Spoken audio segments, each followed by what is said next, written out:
So welcome to our first session dedicated basically to innovation in research, in marketing, in management.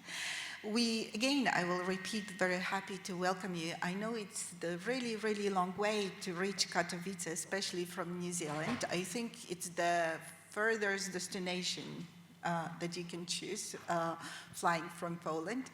So how was your trip? I will start with the sentences welcoming you a bit. Well, the trip was very long. All in, I will be on the plane for 25 hours. It takes 36 hours to come to Katowice. From the moment I left Wellington all the way to here is about 36 hours, including sitting in the planes, including waiting at the airports, and so on. So if you miss the flight, then it will be another probably 24 hours. Yeah. So thank you for your effort. Of course, Warsaw, it's not that far, right? It's just, yes, it depends what mean of transportation you choose. So let me start with some introduction and give you some details about our distinguished guests. I will start with Professor Kim Pham, Wellington, right? Many years working at Victoria University of Wellington, being passionate about the research, authored of very innovative concept, chopstick marketing.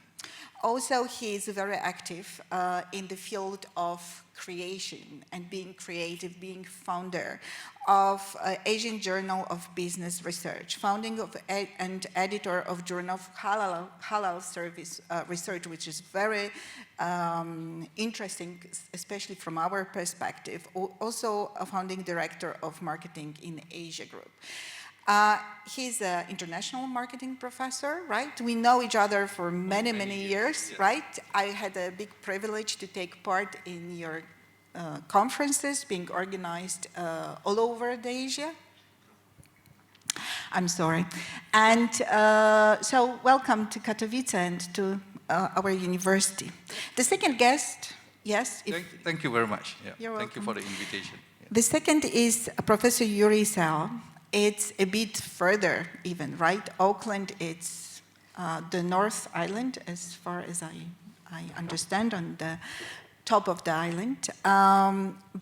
Working at the University of Auckland Business School, but has a very specific interest, right? And I think a lot of people share that interest. You are expert in psychological and social approaches to customer behavior, sorry for that.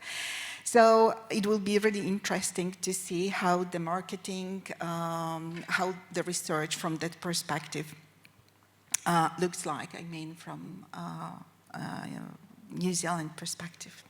And we have Professor Tymoteusz Doligalski from Warsaw School of Economics, being really interested in e-business models, right? Digital platforms and customer value management. Being a blogger, I need to mention that, right? You can find the link to the blog on our website.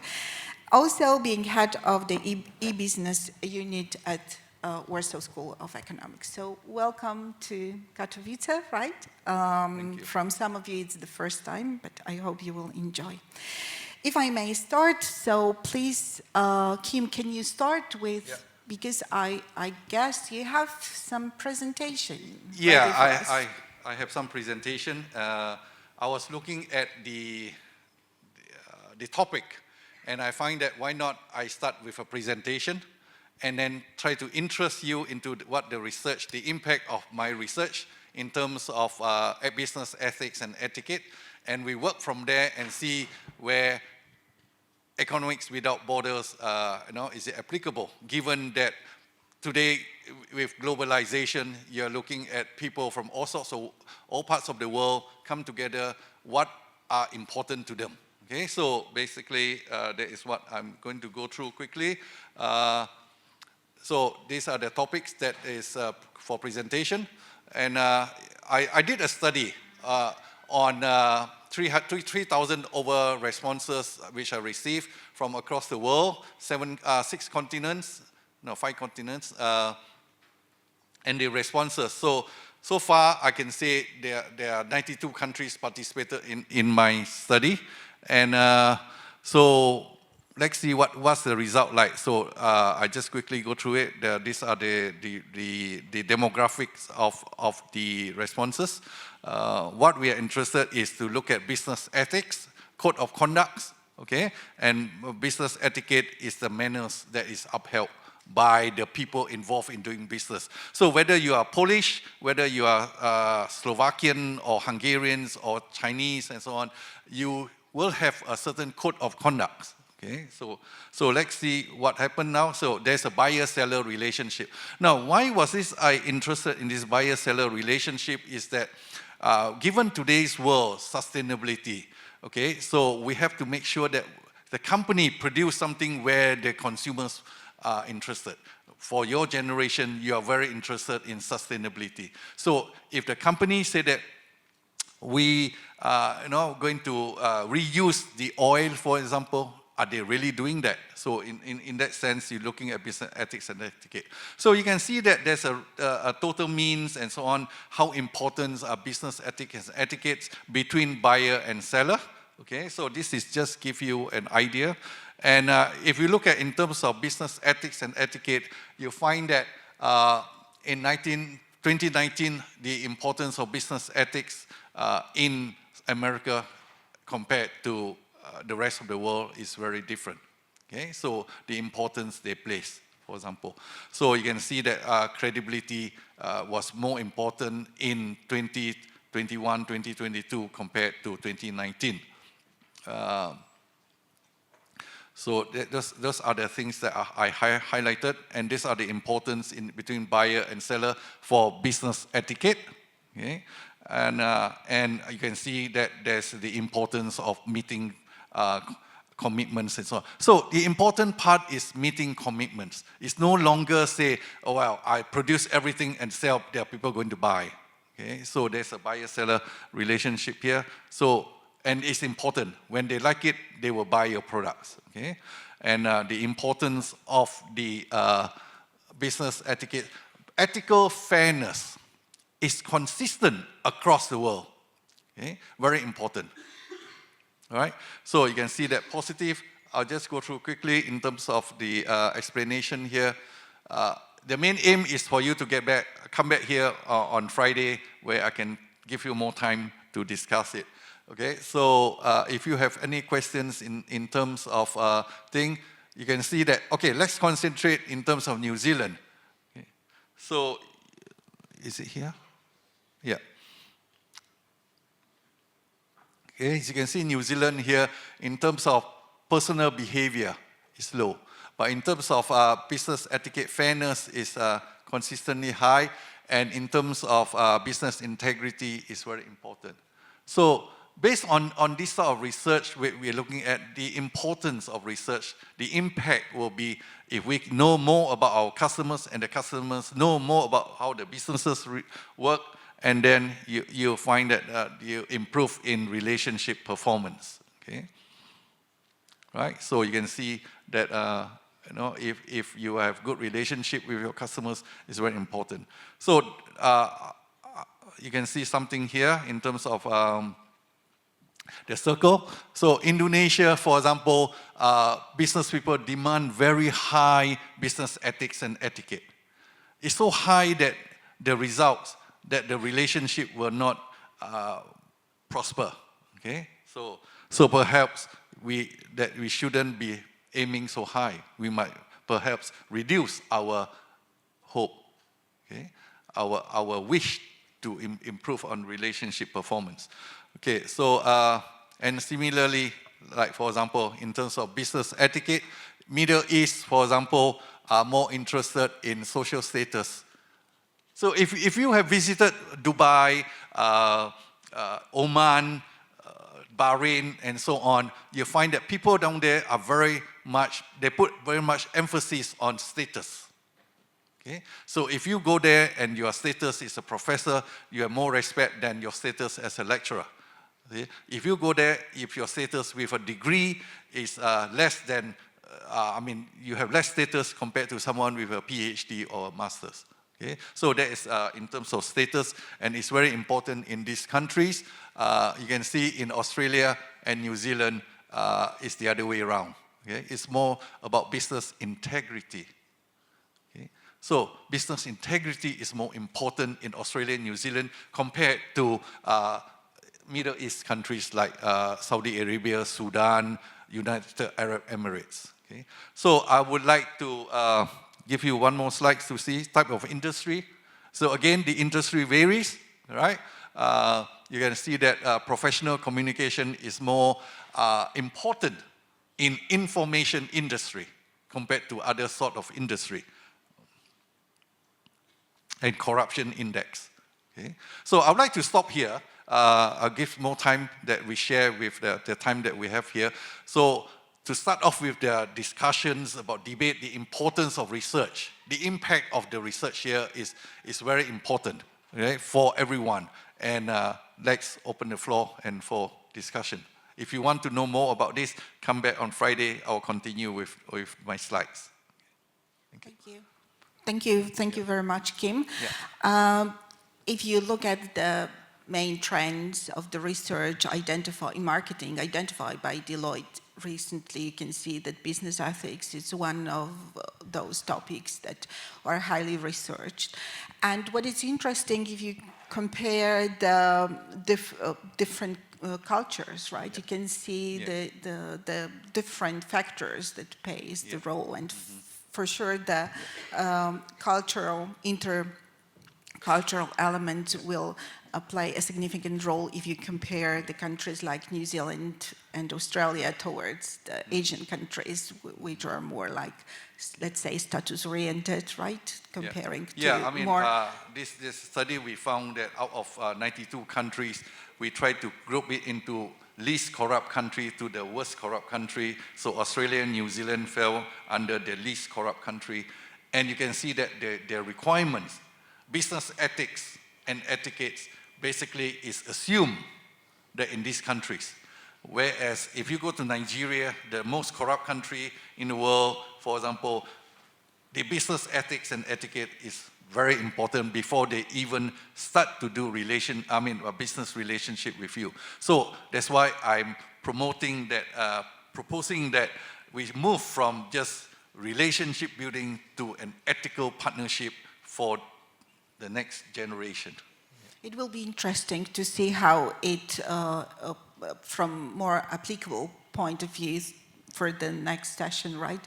So what really companies are doing towards using that knowledge in practical in New Zealand. Thank you very much, You're Kim. welcome. Yeah. So now can I ask Professor Doligalski to talk about business models, right?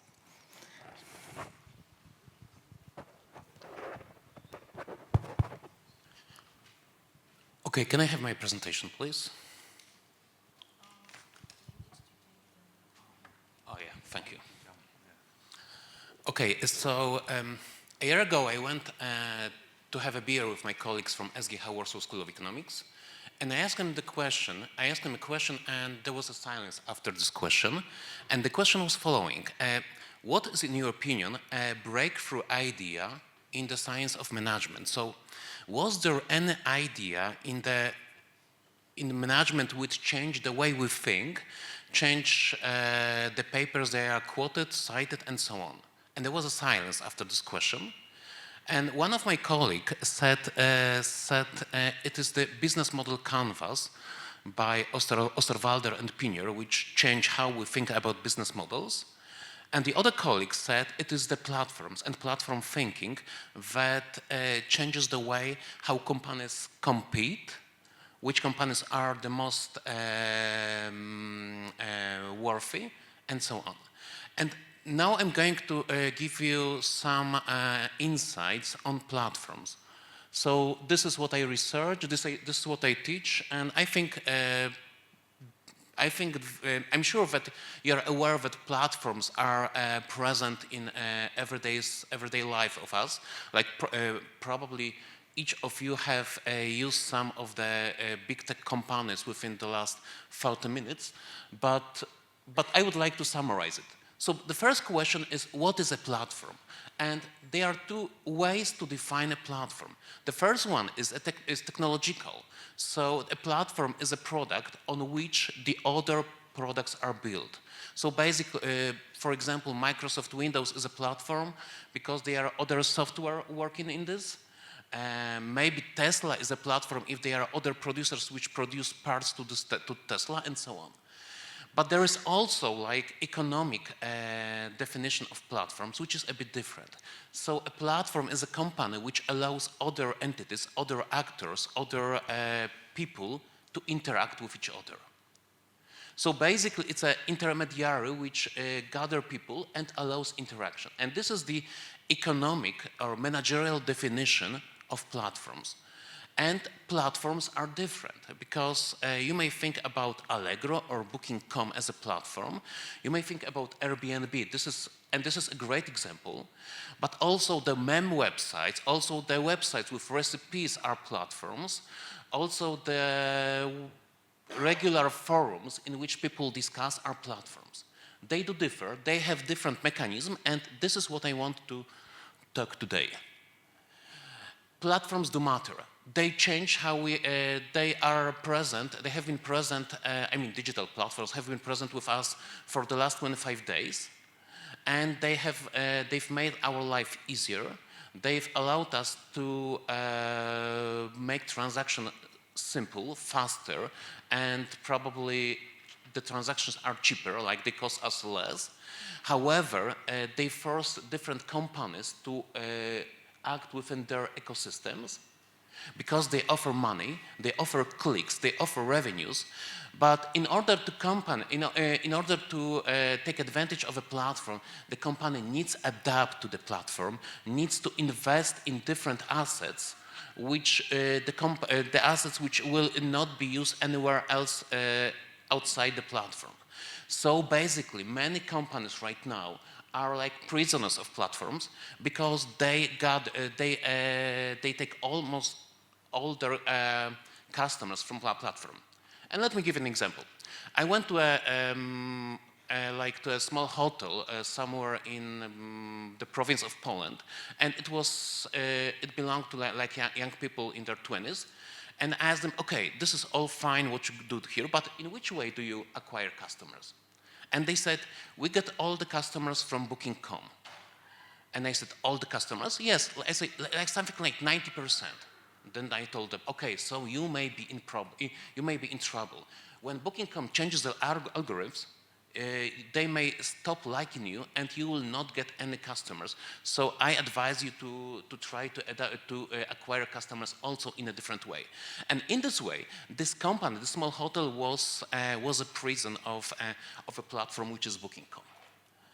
And what platforms do is they change the role of competition. They create their own mechanism of matching demand and supply. And this is what I want to talk, because these mechanisms are different. They differ depending on the platform. And this is in the real economics, not just marketing or management. This is called a mechanism design. And the person that you see on the slide is Leonid Hurwicz. He is the Nobel Prize winner of Polish origin. And he dealt with mechanism design as a theory. And right now, different platforms have this different mechanism, and this is what I want to describe. So what you see here is the OLX. OLX, like the website with classified, you can buy, in this example, bicycles. And you probably can't see it right now, but the bicycles, the offers are ranked by the date of when they were inputted to this platform. So basically, the newest are at the top, the oldest are at the bottom. But this is the case of maybe some discussion forums. This is the case of some classified ads website and so on. When we go to this is the website of Amazon.com. I wanted to show which offer of a book, Platform Revolution, Amazon will advise me. So this is on the left. You see this is the graphic, or this is the element from the regular website. So we can buy the book from almost $12. And this is what Amazon advises. And when we are in a hurry, when we don't elaborate all the information, we will probably do this. So we will buy this, this book for $12 that will be used, and we'll think this is a bargain. But when we look into details, then we may find some providers which will deliver us this book for something like $6. But look, this price is not listed on the main, in the most important thing, in the most important place. This is because this is something like a buy box, and the buy box is an algorithm which displays, which chooses one offer, and is this displayed as a something like the major offer or default offer and so on. And when we do not analyze all this, all other offers, we'll probably buy this default offer. So basically, this is more or less the same what happens in Facebook. Some news appear higher, have higher reaches, and the other do not. And this is the algorithm of Amazon.com, which chooses the offer to be displayed as the major one. And basically, what the algorithm take into consideration are the history, like reputation, quality of the reviews, the quality, and so on. So basically, this is for us to get from the best supplier, but this is the Amazon.com that chooses the supplier for us. And if you go to Uber application, then you don't have a choice. So basically, you have the choice where to go. You have the choice to between which kind of service do you want, but you don't have a choice. You are not picking the right driver. This is the Uber that makes it for us, or these are the drivers that accept or refuse our offer. But this is not us who are choosing the driver. And the last case, this is the eHarmony. So basically, this is a dating website, and dating websites have much to do with digital platforms, because they are digital platforms, and the digital platform sphere was developed with to much degree based on the dating websites. And basically, the regular dating websites works like something like Allegro or OLX. So a website in which you can see the profile of any person that is listed there. And it looks like a market. You may see all the profiles. You may choose the person that you like the most and contact the person. But this mechanism is not the most efficient, because less attractive person do not get any messages, nobody contacts them, and even nobody answers to their invitations and so on. So many of the users are somehow neglected in the system. So this was the situation. So this is something like market failure, and this was changed by the company called eHarmony, that didn't allow the users to serve the other profiles. So how does it work? So the person, while registration, during the registration, the person gives a lot of information about herself or himself, and then gets a few profiles daily, and these are only the person that the user may contact. So you can't browse the profiles. You just may contact like the 5 or 7 or people that you were recommended by the company. So you chose is narrow, and this they claim that they are efficient and they give number of marriages and so on and so on. But for me, there is something else which is compelling. I mean the price that you pay for the service. So this is an Anglo-Saxon service. It's not available in Poland as far as I know, but it's available in New Zealand. And I have a question to our guest. Do you think what the prices are for this service in New Zealand? Do you know the prices for this service in New Zealand? To find a match. Okay, so I check it.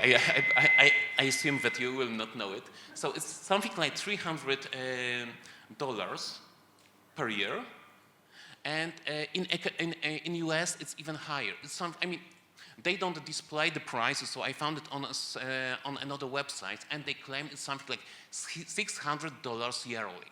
So you pay something like $50 yearly monthly to use this website. So I know that Americans are more wealthy than us, but still this is the price. And it shows that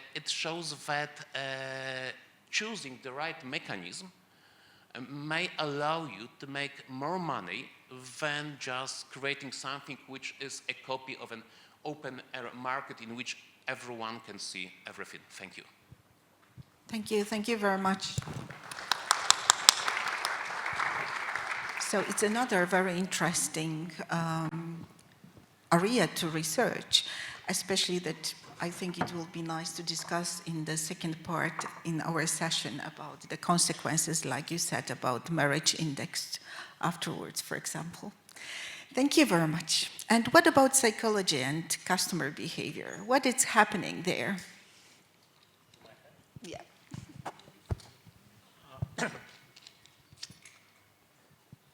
Okay. Hello, guys. How are you? Good? Right. So a couple of apologies. I just literally got into to the country yesterday. I'm still a bit jet lagged because it's 12 hours difference, roughly, with New Zealand. I'm not even sure what time it is here. What time is it? Around 11, so it's coming closer to 9. And nevertheless, really great to be here. This is a very new experience in many different ways. It's my first time in Poland, so thank you very much to the University of Katowice for inviting. It's also a very new experience because I just realized we actually been broadcasted live to YouTube, and it's the very first time that I've ever done anything like that. And I just actually sent the link to my wife. Hi, honey, I love you. And hopefully she's watching with 2 of my daughters. But the other thing, so if I am not making too much sense, I'm apologizing in advance, and I'm blaming it on jet lag. But I don't actually have any slides, right? And the reason I don't have any slides is because, well, I'm going last, right? And there are good things about going last in presentation and bad things. The good things is normally people's attention dies down and they don't really understand what you're saying anyway. But the bad thing is also is that you kind of need to know what the people before you talked about to make the whole thing, the whole session make sense, right? And I didn't know what these guys are going to talk about, right? But it all works really well together because Kim talked about ethics and social institutions and how important they are in business and marketing. And Tymoteusz talked about how businesses do their job, right? The platforms, right? And they're really important. So really, the only thing that's left really to talk about is the human touch, right? People. And this is what I do on a regular basis. I conduct research in consumer behavior, right? Which is pretty much as close to people as you can get because we are all consumers, right? And because I do research in consumer behavior, the very first rule is that, you know, if I were to talk about consumers or marketing, we can talk about, you know, about my research, about what I'm interested, and then we can talk about how to do marketing well, or how to do research well, right? So what kind of techniques to use, or how do you generate new ideas? And then we can also talk about how to do marketing good, right? So, you know, if you're a marketer, and given that marketing is about selling things, how do you actually contribute to society, right? But this is what I can talk about. But really, this session is about you, because the very first rule in marketing is that you have to listen to your consumers, right? So what do you guys want to talk about, right? What do you want me to talk about? Anyone? Yeah? I think that you can talk about more about consumers. About what? Consumers. Consumers, okay, cool. All right, consumers are people, right? And I think the great thing about, and if I understand, some of you guys are postgrad students doing a bit of research. Anyone doing research in consumer behavior? Or interested in consumers? At least interested, okay. So one thing with consumers is that people are complicated, right? And you find that there's no really kind of one way of describing people because our interests change on a daily basis and they're influenced by a lot of factors, right? So, for example, it's kind of like, sometimes you like watching movies and sometimes you like reading the books, right? And they're all parts of who you are. So when we generate research ideas in consumer behavior, you really can do it on pretty much anything you want, right? So in my area, so the way I do research is that I look around myself and I put myself in a consumer's shoes, which is not that hard because I am a consumer, and look at what the kind of things I'm interested in, right? And one big thing, for example, for now is that, we often, because consumerism or consumption is such a big part of our lives, we often create new meanings by engaging in consumer behavior. And what I mean by that is you pretty much can, if back in old days, consumption was about satisfying your basic needs. Like, we need food, we need clothes, we have functional benefits. These days, it's becoming more about meaning making, right? We can express a lot of meaningful ideas through consumption. And because of that, I think as marketers, we have responsibility to understand how our decisions, how branding and advertising actually influences consumer choices, right? For instance, and just to give a paradoxical example, right? So we all talk about sustainability. Can anyone name me one major threat to sustainability? If you look at the different causes of threats to why we're not living sustainable, what is it? Climate? Okay, so climate change, right? So we do a lot of production. Why do we do a lot of production? Anyone? Why do we produce a lot of stuff? Yeah? We are consumers. Exactly, right? We consume a lot of stuff. So in some ways, consumerism directly contributes to issues of sustainability. Yet, when we look at solutions to sustainable development, right, we still use consumerism. So, if you look at the way sort of organizations around the world tackle it, they're saying, look, you shouldn't buy just a product, you should buy a sustainable product. So it's kind of like you're trying to address the problem with the solution that comes from a problem itself, right? And I find that's very exciting because, it's both paradoxical, but yet you can't really escape from a market system, right? Yep. And what about customer experience? Good point. So when we look at consumer experiences, right, obviously they're becoming more and more important. And one of the reasons for that is I think we sort of, with so much things going on in our lives, we have very little time to think these days, right? So, everything is fast, right? So right now you're sitting in this, it's this lecture, but I'm pretty sure some people at the same time trying to do some of their homework on their laptops, browsing internet, and because of it, and this is not just now, right? It's in any time point of people's life, we have less time.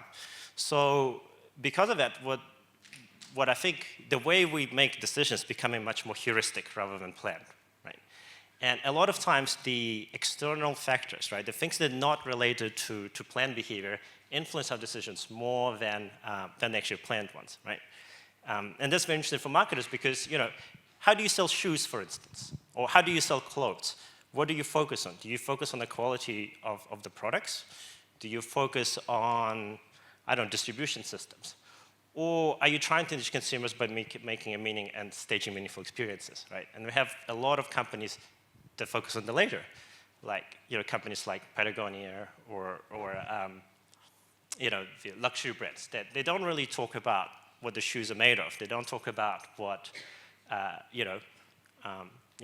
availability or prices, right? They talk about the meaning, right?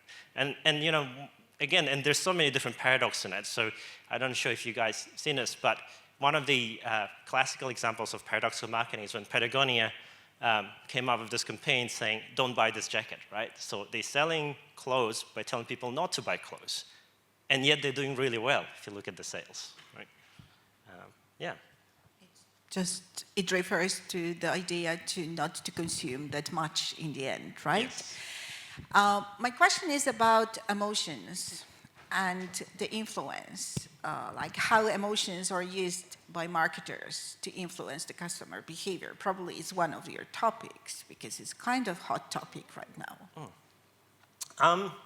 So in research, right, there are a lot of different ways of looking at emotions. Back in old days, we used to differentiate emotions between positive and negative, right? And the simple idea is you make people feel good, and they're going to buy your product, right? Why? Because happy people tend to spend more, right? But marketers have become much more sophisticated, and research became much more sophisticated. And I'm going to touch a little bit about it on Friday as well, but what we find out is that different discrete emotions have very different functions, right? Has anyone watched the Disney cartoon Inside Out? Yep. So in that cartoon, they identify 5 basic emotions, like joy, happiness, fear, sadness, so on and so forth. And what research shows that these different emotions, they have evolutionary functions. In other words, they develop as a way for our organisms to cope with certain situations, right? Now, why is this important to marketers? Well, the reason it's important because what we find is that by leveraging different emotions in specific situations, we can actually increase the effectiveness of marketing communications. For instance, if you're selling luxury brands, research shows that eliciting pride, feeling people proud, is much more effective than making people simply happy or making them feel grateful. And the reason why is because pride evolutionarily tied to status competition. And in doing so, it increases consumer motivations to look for status and thereby purchase luxury brands. On the other hand, if, for example, you're like me who's interested in corporate social responsibility, then you find that promoting campaigns that focus on donations, you're better off looking at self-transcendent emotions, things like awe or gratitude, rather than pride or joy, because these emotions, they develop as a way for communities to be built together, right? We feel grateful because our ancestors, they needed to work together in order to achieve big challenges. And therefore, leveraging this power of these kind of positive emotions can be much more effective than even sometimes leveraging, the more general effect, positive effect, right? Likewise, it comes down to, negative emotions can be used in very effective ways. Fear, for instance, right? Used a lot of times when we're trying to prevent certain behaviors, like drinking and driving campaigns. So, and some research shows that actually, there are 2 ways you can pursue people, right? One, you use negative emotions and then you say, look, if you drink and drive, you're going to get into an accident. So there's a fear appeal, right? Or you can use the sense of sort of community building, saying how immoral it is to do these kind of behaviors, right? And depending on type of people and cultures, actually, some of these marketing tactics might be more effective than others, right? So for instance, we found that, we know that in the countries where people are more, have interdisciplinary self-control, so in other words, more collective, right? Focusing on emotions that related to community is more effective. On the other hand, if you, in countries like US, for instance, that's more individualistic, they're using fear appeal or the more self-focused emotions, because negative emotions tend to be more self-focused, yields much more effective results. So it's a big trend to go back to evolutionary psychology in the research, and when we talk about experiential marketing, for example, uses a lot. So thinking what is happening regarding to research in your area, what would you recommend the students to read or? I think when it comes to research, right, you really need to do what you like, right? And I think that's one of the great things about marketing, because everything can be lensed through consumerism. You can do research on anything you want, right? So when I did my master's degree, I really liked computer games. So I did my master's thesis on computer games and esports, right? And then later on, esports became really great, really big. So sort of. If I can interrupt, you are in perfect place. All right. We are quite famous because of that. Yeah. And then later on, so my interests have changed when during my PhD. I really liked sort of getting into fashion. So I did my PhD on luxury brands, right? And the point is, right, and this I think, like, if I were to try to persuade people to do research in marketing, is that you can actually do stuff on what you truly believe in or truly passionate about, and which is, sorry, Tymoteusz, it's probably not the same in other areas because you're more constrained by business models and how organizations think and so on and so forth. But those models also, as we could hear, have strong influence on customer behavior, right? Even how the customers are selected. So, but what about the ethical issues? So I think marketing is is unique because, well, first of all, if you look at the broader business disciplines, I think marketing is relatively young, right? So economics, management even, they've been developed for much longer time. Marketing really became hot after it started becoming hard after post-industrial revolution, right? Because we've got so many different products and companies need to compete on. But we probably were not doing it really well in the beginning because the idea was you have to sell, right? And because of that, marketing developed this reputation for being a bit evil, right? Because, you know, you say like, oh, marketers lie. You know, you can't compete on price and you can't compete on quality, so you're going to compete on lie, which you call marketing, right? But I think because consumerism had another effect on companies as well, because consumers are so powerful, people became smarter, right? And marketers quickly realized you can't actually cheat people for a long time, right? Because if you do that, you're going to get caught. And when you get caught, well, basically you get canceled, right? Like people say these days. You know, and there are lots of examples of it. So Nike's you know, sweatshirt, you know, the sweatshirt factories example. When Pepsi did the what's that lady's name? One of the Kardashians that tried to parody the Black Lives Matter movement, right? So a lot of examples where marketers got it wrong and they got punished, right? Because they were not sincere to their cause. Sorry? Yes, so there's a lot of ethical issues. And what's happening, what consumers do actually now is that they hold brands accountable for these different things, right? Like if you look at, for example, that Pepsi example of a Black Lives Matter movement, exactly the same strategy was used in the 1970s by Coke when they co-opted rebellion and tried to sort of, you know, play it on the themes of Vietnam War and Americans being there and saying, look, drink Coke, join the rebellion, right? And that worked great. In 1970s, Coke was the Coke song was the most popular song of the year. Fast forward in 2000, Pepsi miserably failed. They're still recovering from that brand fiasco because people remember, people sort of doubt or people challenge the brands on whether they're really authentic to the causes that they promote. And nowadays, I think you guys are probably more familiar with this, people can take action, right? Because of social media, because of how we're all connected. The thing, cancel culture is real, right? And brands are scared of it. So in some ways, it's sort of becoming very polarized. If you get it right, you get a lot of benefits, right? The companies like Patagonia, you know, some other ones, they got it right, they really capitalized on their brand image. But if you get it wrong, you get punished, and you get punished really, really bad, right?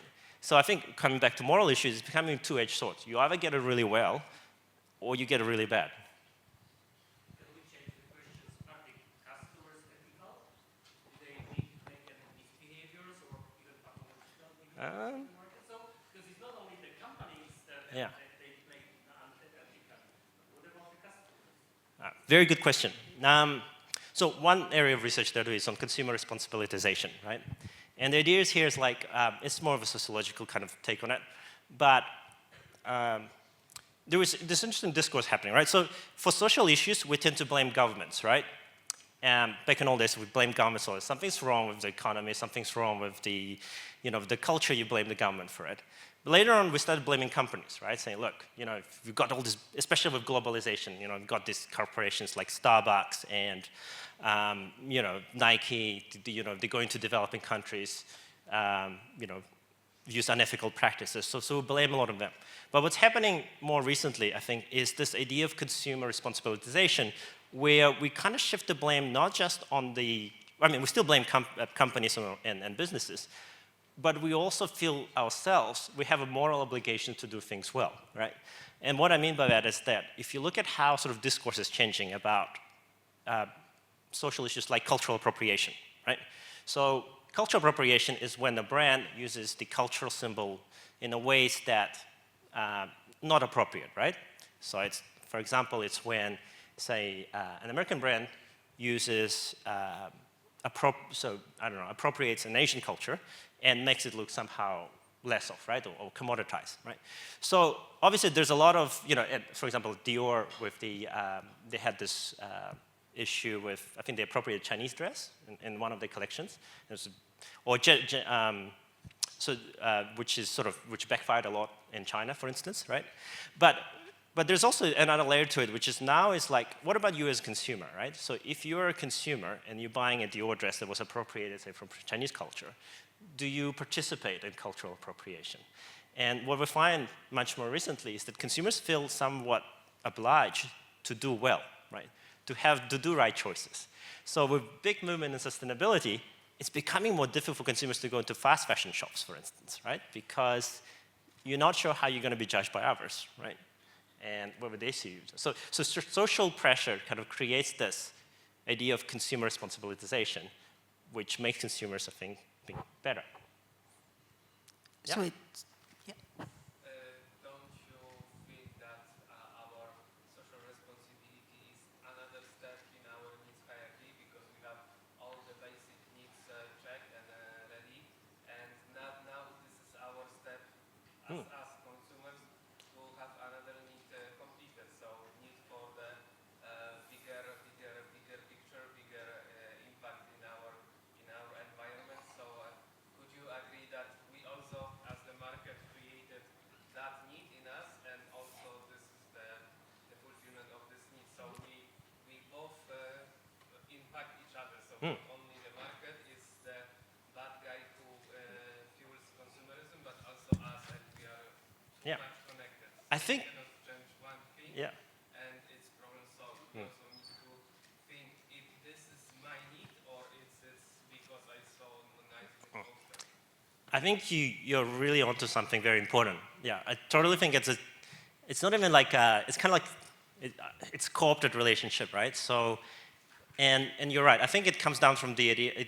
One of the sources of it is that consumption, right, and things we purchase, and not just about the basic necessities or basic needs we have. We satisfy those, at least in developed countries, and so we're looking for something more. We're looking for meaning, right? And marketing, in some ways, by having this mass production, we eradicated a lot of meaning, right? So a lot of sacred things became profane and vice versa. But at the same time, we sort of, it's like every advertising, every ad you watch, right? It's not about the product, it's about some sort of bigger meaning, right? So consumers feel like, look, I'm not just going to eat at McDonald's, I'm gonna make myself happy, right? So even, having fast food became some sort of a symbolic expression. And in doing so, we responsibilize consumers, but consumers also, as you said, go back and responsibilize marketers in return. So, okay, we've done this, but I don't want to be happy anymore. I want to be moral now, so go do something about it, right? And probably the one sort of missing link there that we haven't talked too much about is culture. That the way the brands operate, the way that we sort of interact, brands and consumers interact is through culture. So, and marketers have a very important function there. Because on the one hand, it's kind of, we operate like a storehouse of cultural meanings, right? So we look at what's out there in society, we take the important symbols and embed them in our brands, right? And that's how Coke became associated with Christmas. Right? But the other function that's probably even more important is that marketing can be a powerhouse of cultural meanings, where we create new cultural categories that consumers take on board and live by, right? So for instance, has anyone heard of that when you propose to somebody, you need to spend 2 months of your salary on an engagement ring? It's American idea, right? Yeah. Do you know where it came from? United States. And one company, Yes. famous because of diamonds. Exactly, yeah, so it's De Beers, right? So that was probably one of the classical examples of how marketers created a myth from out of nothing, literally out of nothing, right? So there were lots of diamonds, most of them owned by the same company, De Beers, right? And they didn't know what to do with those diamonds, because diamonds were like kind of like industrial items, right? So, okay, how about we associate diamond with love, right? Because what else makes people buy a lot of things without thinking about the price? So they created a campaign which was like probably one of the very early symbolic campaigns, which, they hired, and so they collaborated with Marilyn Monroe and tapped into popular culture, saying, look, if you really love somebody and you want to propose, and you're proposing only once in your life, then it needs to last forever. So, and diamonds last forever, right? So why don't you spend 2 months of your, so originally it was 1 month of your salary. So I said, spend 1 month of your salary on an engagement ring, and it's gonna make you happy. And people bought it, right? And just to see if it works, they changed the 1 month to 2 months. And guess what? It still worked, right? So what I'm saying is, right, yeah, so this is an example where the very, very sort of carefully created a story can really change the culture, right? And there are a lot of companies these days that do that. Think about Disney, right? What does Disney sell? Joy. They sell stories, right? But they don't just sell stories. They reimagine the stories, right? So, my little daughter, my older daughter, she really likes Frozen. I mean, Frozen is like a hit, right? But the Frozen story was originally based on the fairy tale by Hans Christian Andersen, which was called the Snow Queen, right? In the original story, the Snow Queen was a bad one, right? She's like, she was this cold lady, and I think in the end she died because she got a heart and then melted her, right? But this Frozen story is not really about that. So they're taking an existing symbol and completely reimagining it to convey empowerment of women, right? And that way, it's like how the fairy tale that existed and conveyed certain ideals, changing its meaning to fit the contemporary society. And this is how marketers can change cultures as well, right? And that's what I mean, that in some ways, marketers have a lot of responsibility because the kind of stories we create really shape the kind of cultures or the kind of worlds we live in. And the things that's very powerful about cultures is that even rationally you can sort of disagree with it, it's very difficult to not behave according to the culture, right? So we all know that diamonds are overpriced, right? We all know that the minute you get out of the store with a diamond ring, it's worth half of its price, right? But yet we still do that. Why? Because it's part of culture. It's part of the routine we're used to. It's very difficult to change social institutions. We could ask ladies sitting over here that during the proposal, if they receive something else than diamond, if they would be disappointed or not, right? And then we can measure somehow if it's working or not. Cultural branding, right, you mentioned. So it would be nice for those who are interested how the brands become of icons. Great Douglas Holt, right? He gave a lot of examples about how even the brand becomes a part of the society.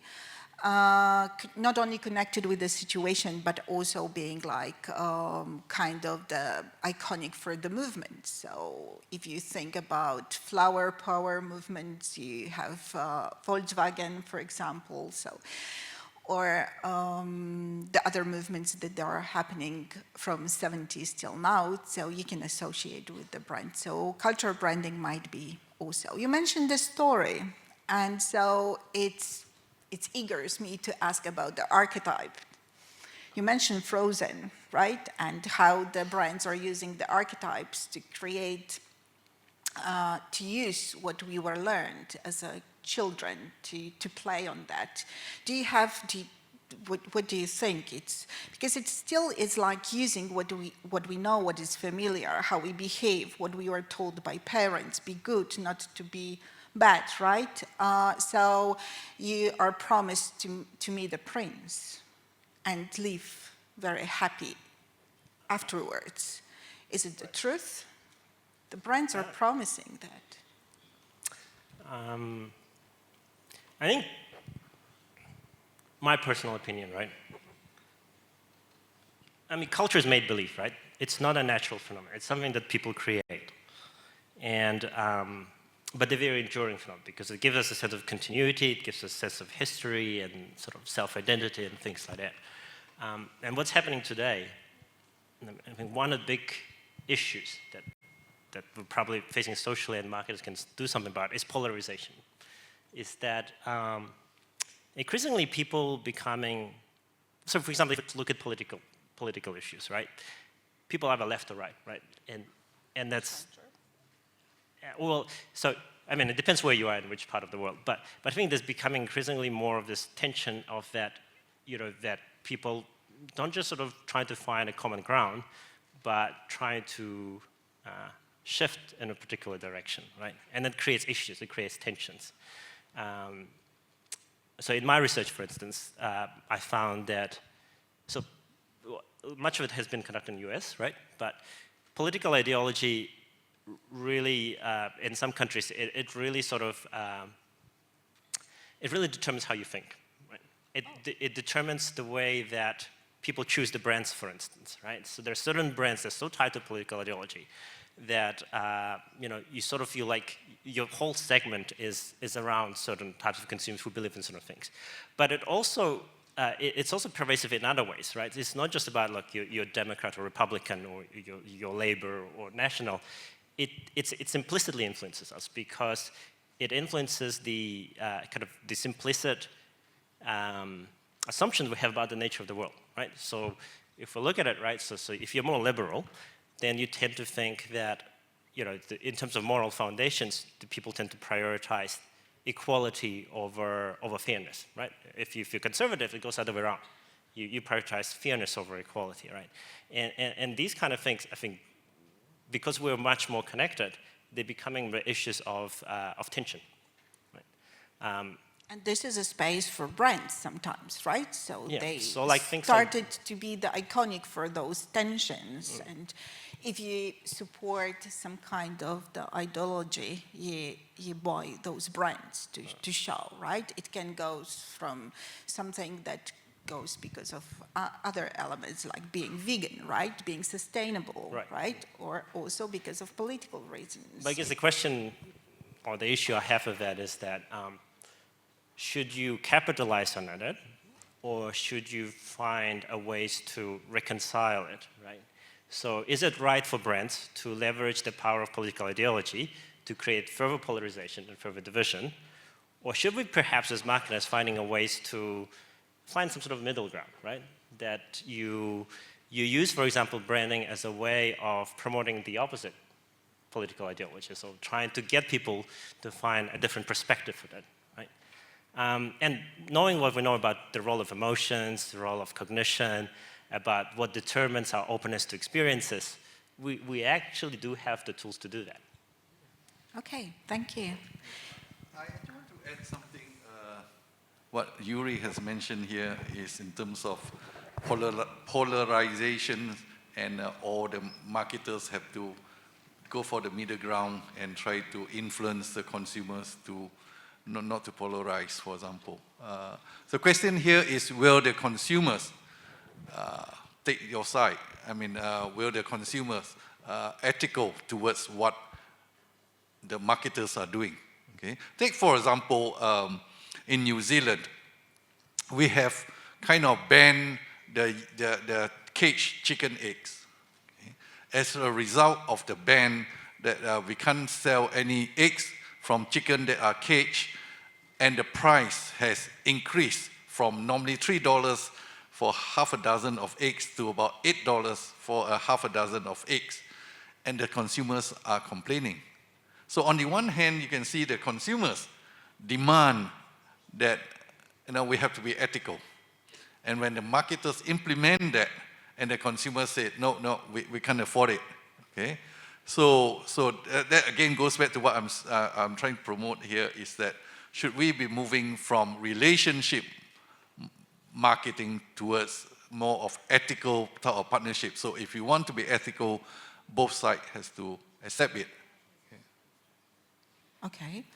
And the price, what about the price? You mentioned the price, and in the presentation of Professor Doligalski was also the price mentioned, right?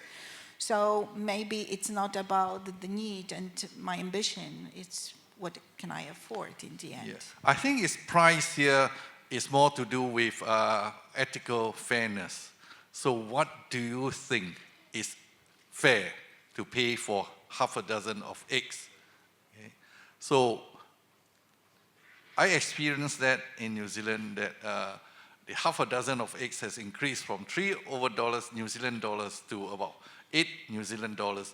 And in some supermarkets, they actually do not allow you to buy more than half a dozen of eggs. Okay. So is $8 here fair? Is marketer taking advantage of this surge in price that you start to ban the caged chicken eggs, right? So yeah, we have to be ethical. So ethical fairness, ethical integrity here are very important in society where trust is very high. Okay? So when in a society where trust is very low, I think they are more interested in trust than in terms of price fairness. So that is something that we have looked at, and that is how I would like to draw the impact of research, the benefit of research of consumers that we know across the world, including Poland, Slovakia, and Eastern European countries. We know that different consumers in different society, for example, they demand certain type of ethical fairness or ethical integrity. All right. My last question is about, when you think about your research field, would you name any kind of new trends or the methods which are used, or maybe what about the new technology or artificial intelligence, right? Do you see any examples of those elements in the research? Okay. So I'm in marketing, right? And I think marketing traditionally was very dogmatic discipline, right? Depending on which part of the world you're in, but normally we have we have three kind of ways of doing research, right? You can do consumer behavior, right? You can do strategy, and you can do quantitative marketing or modeling. And each has a kind of like specific, I guess, a theme, right? Or ways of doing things. But if I look at trends at the moment, I think the quant people, like modeling, becomes really hot because, you know, obviously we have much more data that we can model with big data and, you know, social media analytics. So that's one sort of, you know, if before it was a bit balanced, I think model is getting much more attention.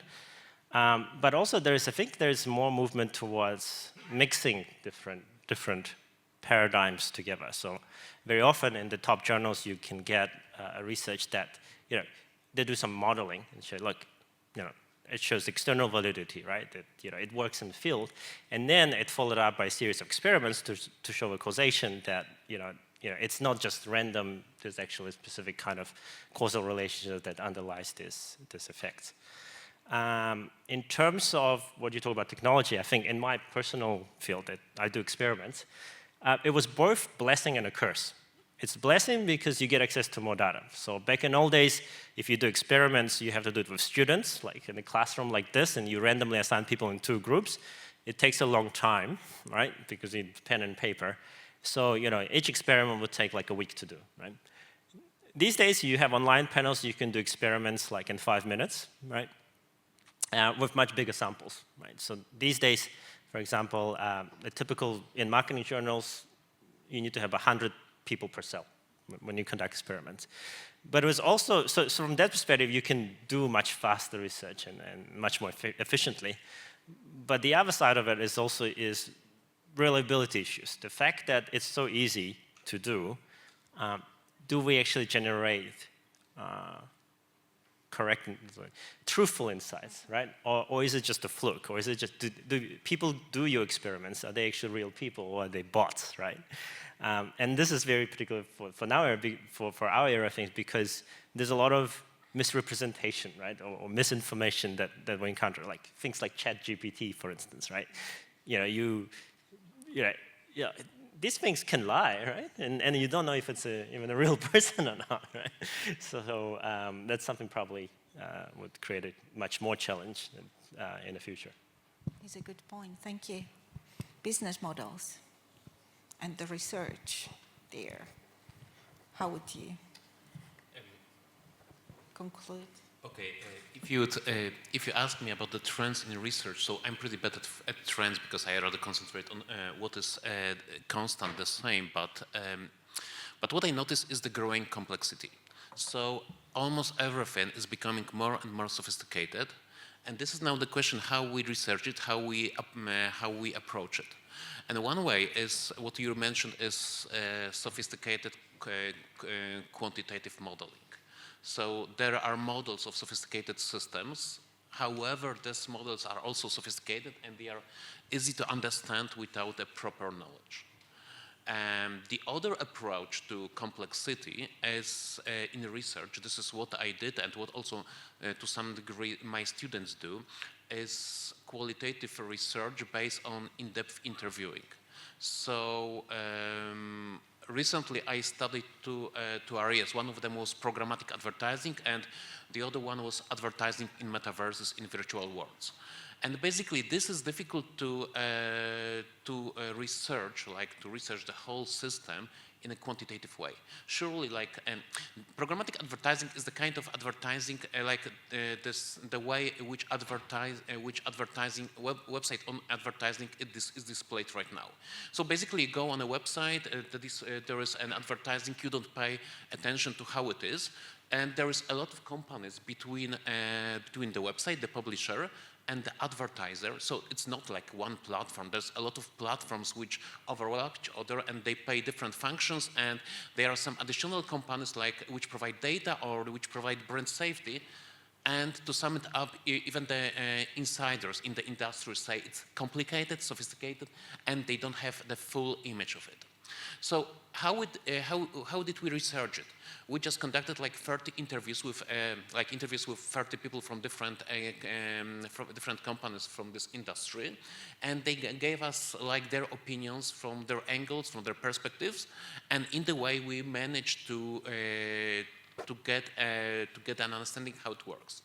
And similarly, we conducted a similar research on advertising in metaverse. I know metaverse is a word which was hyped like a year or 2 years ago. Then Zuckerberg fired or laid off the people that were hired before for this metaverse project, and now we are talking not about metaverse but ChatGPT. But still, the metaverses somewhere exist, maybe in a different way that we imagined. Like there is Roblox, which is metaverse related to gaming, and there is a lot of people there. And yes. Can I ask a question in context of the advertisement and the metaverse and whole social responsibility in business?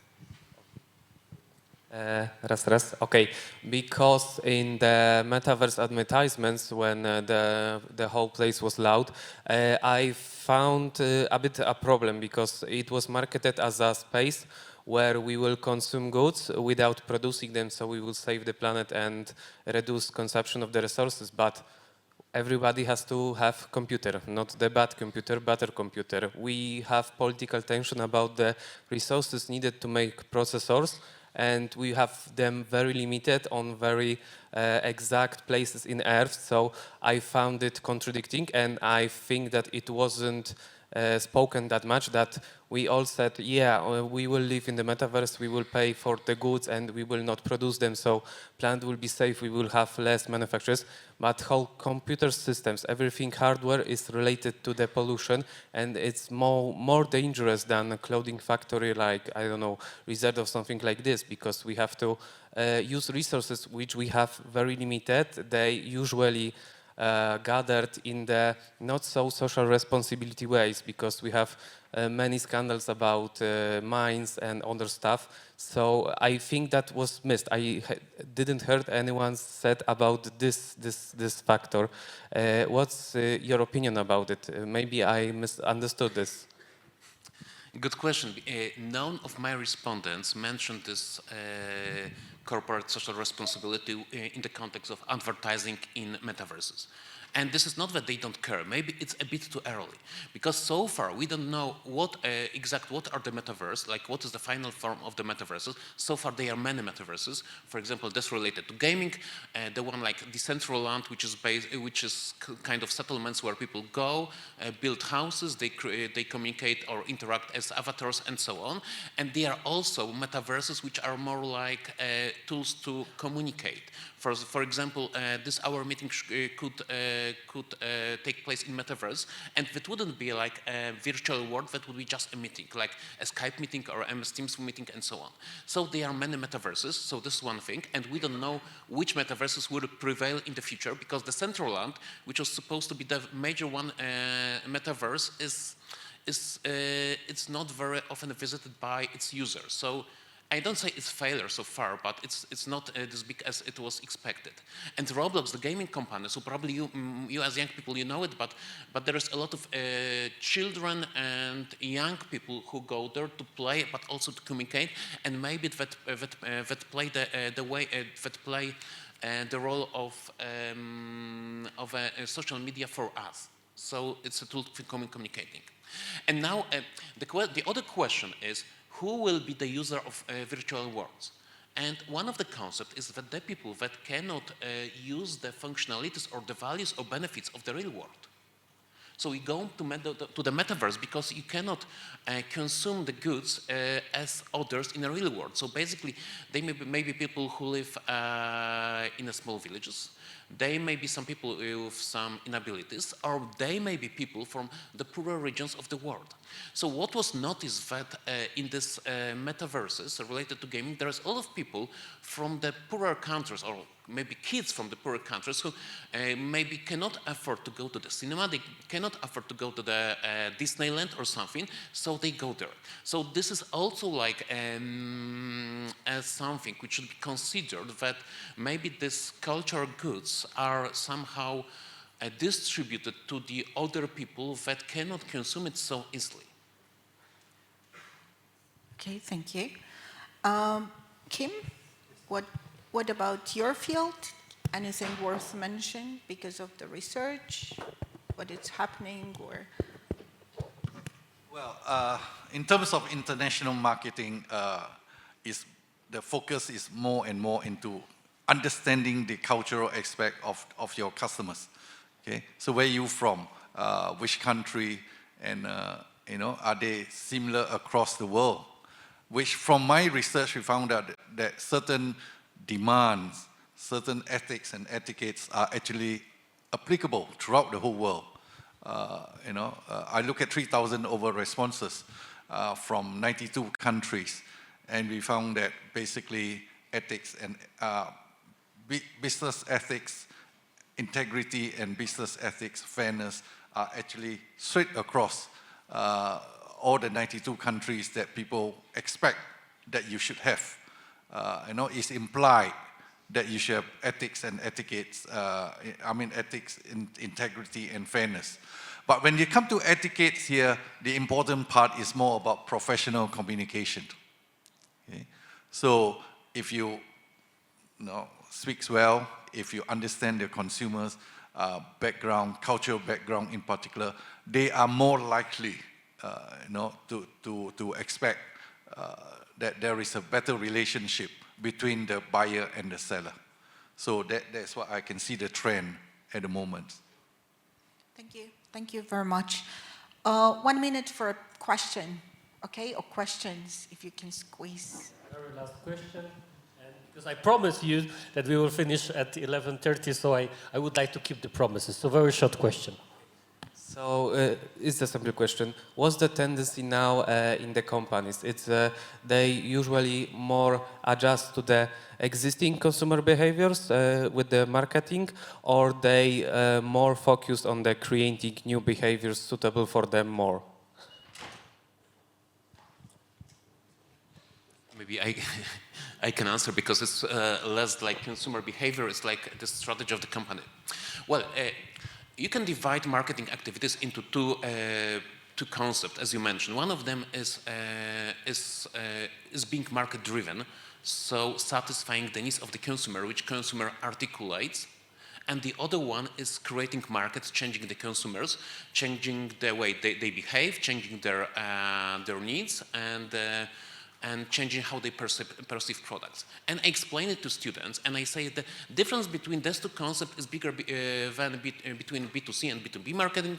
It's bigger than offline and online marketing, and so on. And basically, my idea is that it's novelty for the students of how companies change consumers. So surely they know it, but this is not well recognized by the students. And by students, I also understand people who work in marketing departments, because this is also like on a postgraduate level in Poland. And so I would say that more often companies want to fit into the existing needs.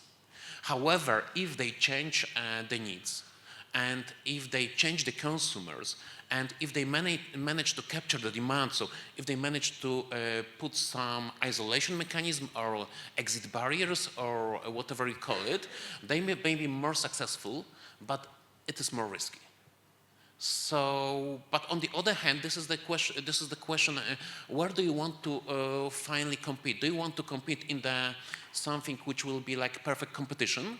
So perfect competition is like being a seller on Allegro or eBay and so on, or whether you want to create like something like blue ocean, or to put it differently, a competitive, monopolistic competition, or maybe a monopoly within a certain market. So the other option is surely more attractive, but it's more risky and it's more sophisticated. Satisfying the articulated needs of consumers is probably easier, but you will make less money. Thank you. Perfect timing. Thank you, guys, for this part.